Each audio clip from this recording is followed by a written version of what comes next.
ஒரு டிகிரி படிச்சு முடிச்சுட்டு அடுத்து என்ன பண்ணலாம்னு கனவு வெறியோட காத்துட்டு இருக்கக்கூடிய இளைஞர்களுக்காக அரசு தந்திருக்க ஒரு அரிய வாய்ப்பு. நம்மளோட தமிழ்நாடு அரசு நான் முதல்வன் அப்படின்ற திட்டத்தின் மூலமா 1000 இளைஞர்களுக்கு எந்தவித கட்டணமும் இல்லாம SSC, ரயில்வே, பேங்க் மாதிரியான எக்ஸாமுக்கு தேவையான பயிற்சிகளை தர ரெடியா இருக்காங்க. எந்தவித சிந்தனையும் இல்லாம வேற எந்த ஈடுபாடும் இல்லாம அடுத்த 6 மாசத்தை படிப்புக்காக மட்டுமே அர்ப்பணிக்க நீங்க ரெடியா இருந்தா மட்டும் போதும். தங்குறதுக்கு இடம், சாப்பிட சாப்பாடு, இயற்கை சூழல்ல படிக்கக்கூடிய ஒரு அமைப்பு, கோச்சிங், எல்லா மெட்டீரியல்ஸ் எல்லாத்தையுமே தமிழ்நாடு அரசே பாத்துக்கும்.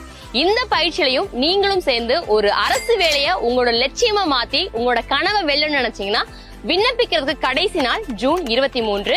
இதற்கான பரீட்சை ஜூலை 14 அன்னைக்கு நடக்க இருக்குது. இது போல மேல தகவல் தெரியும்னு நினைச்சீங்கன்னா www.nanmudalvan.tn.gov.in அப்படின்ற இணையதளத்துல போய் கூட நீங்க பார்க்கலாம். இந்த வீடியோவை உங்களோட நண்பர்களுக்கு அரசு வேலைக்காக படிச்சுட்டு இருக்கக்கூடிய ஒவ்வொரு மாணவர்களும் பகிர்வது மூலமா எங்கேயோ அரசு வேலை தன்னோட கனவா நினைச்சு படிச்சுட்டு இருக்கக்கூடிய ஒரு ஏழை மாணவனுக்கு உதவியா இருக்கும்ன்றத நான் நம்புறேன். மறக்காம ஷேர் பண்ணிடுங்க.